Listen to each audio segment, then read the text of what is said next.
Um salve pra geral! Eu sou a Paula Cristina e no vídeo de hoje eu vou falar da quinta e última temporada de Greenleaf e do spin-off que já está sendo desenvolvido.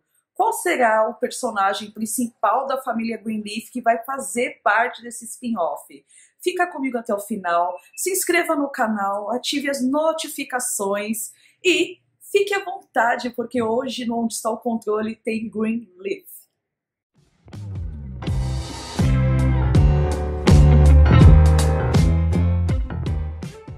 Deus é bom o tempo todo. Durante todo esse tempo, aprendemos a amá-los, a odiar os seus inimigos, a esperar pelo plano de Deus para cada um deles e a orar com a família Greenleaf. Nessa temporada, os Greenleafs tinham que impedir a demolição da Calvary e toda a história de uma comunidade cristã preta daquela região. Foi uma tarefa quase impossível, pois cada um deles já estava atolado em seu próprio drama.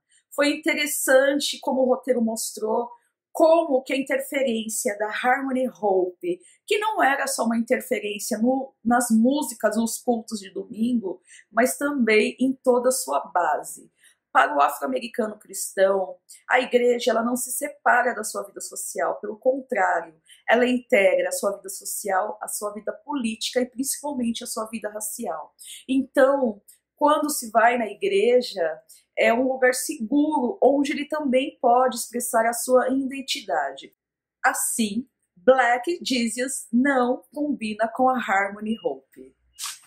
Nessa temporada, ainda tinha muita mentira escondida, e se ela não é revelada, ela ia assombrar a vida de todos os personagens. A gente viu a volta da Rochelle, conhecemos a sua irmã Tara, que tinha uma personalidade totalmente diferente dos seus irmãos. Mas o grande vilão dessa temporada não foi a Rochelle, mas sim o Bob Wintmore, que enriqueceu às custas do povo preto, porque ele usava da mãe do Phil para pedir que essas pessoas confiassem nela, para ela dar o empréstimo, e quando esse empréstimo não era pago, o Bob ele pegava a casa deles, e o presente ele também utilizou do Phil, porque através do Phil que as pessoas, o Phil era um homem negro, confiavam no Bob, né? E o interesse do Bob na Calvary era totalmente político, não era um interesse religioso.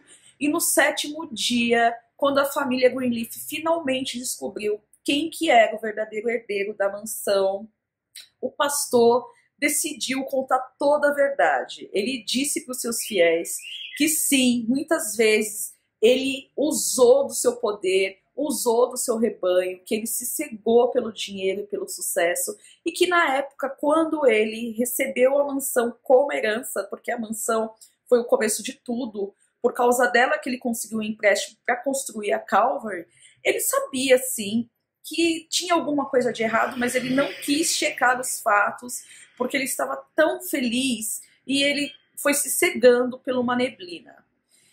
E infelizmente, a verdade, ao mesmo tempo que o libertou, no sétimo dia o pastor faleceu, ele descansou. Eu não consigo me recuperar até agora da morte dele. Para mim foi uma das mortes de um personagem que eu mais chorei. Parecia que ele era da minha família, parecia que eu conhecia ele pessoalmente.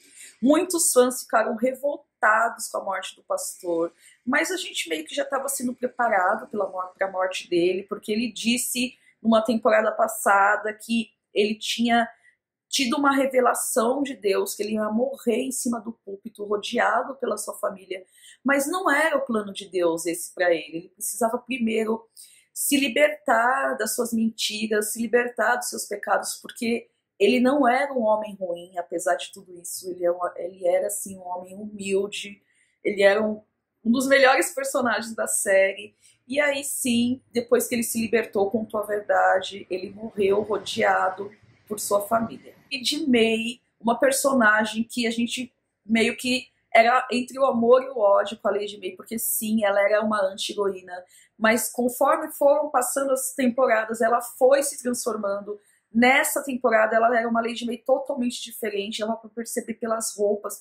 O figurino que a Lynn Winterfield usava era o mais bonito, era o mais chique, ela já não usava joias nessa temporada, a forma dela falar também era diferente.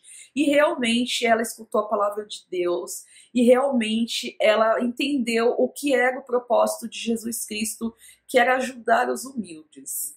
A Lady May, quando o bispo morre, os diáconos chamam ela para ela pregar no culto de domingo, era tudo que ela sempre quis, mas ela abria a Bíblia e ela não tinha palavras, porque na verdade ela queria sim, mas era do lado do James. E quando ela subiu naquele púlpito e ela começou a pregar e ela disse: faça-me novo, parecia que a gente estava sentado no banco da Calvary, não parecia que era uma tela de televisão, de tão emocionante que foi. E principalmente quando o AJ finalmente aceitou Jesus Cristo do jeito que o avô dele queria, novamente a gente começou a chorar assim. Eu não conseguia parar de chorar, eu não conseguia parar de chorar. E foi justamente nesse momento que a Grace percebeu que não precisava mais ela ficar ali. Ela já, no fundo, ela tinha a resposta, que era ir para Nova York, mas ela estava com medo, porque ela não queria deixar sua família, mas ela precisava semear o campo dela em outro lugar.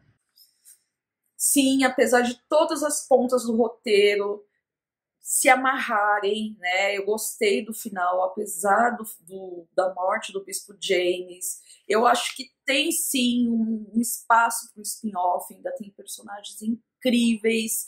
O Craig White, que é o criador da série, ele disse que ele e a Oprah, há muito tempo, eles já estavam conversando sobre fazer esse spin-off. Aí perguntavam para ele por que o bispo tinha que morrer, porque os fãs ficaram revoltados. E aí ele disse que muitas congregações ainda é o homem que está à frente para ter uma continuação da série, porque ele quer que seja uma mulher. O bispo precisava morrer, porque a gente sabe que ainda tem muito machismo, né? Então, provavelmente, a personagem que vai ser a personagem principal no spin-off é a Lady May, porque ainda tem muita história para ser contada dela. A gente não sabe se ela vai continuar na Calvary ou se ela vai abrir uma igreja dela, assim como o bispo queria. Ainda tem outros personagens maravilhosos, como a Charity, que também o destino dela ficou meio em aberto. A Tara, essa personagem nova, e o Jacob, parece que rolou um clima. Eu acho que a Tara é muito parecida com o Jacob.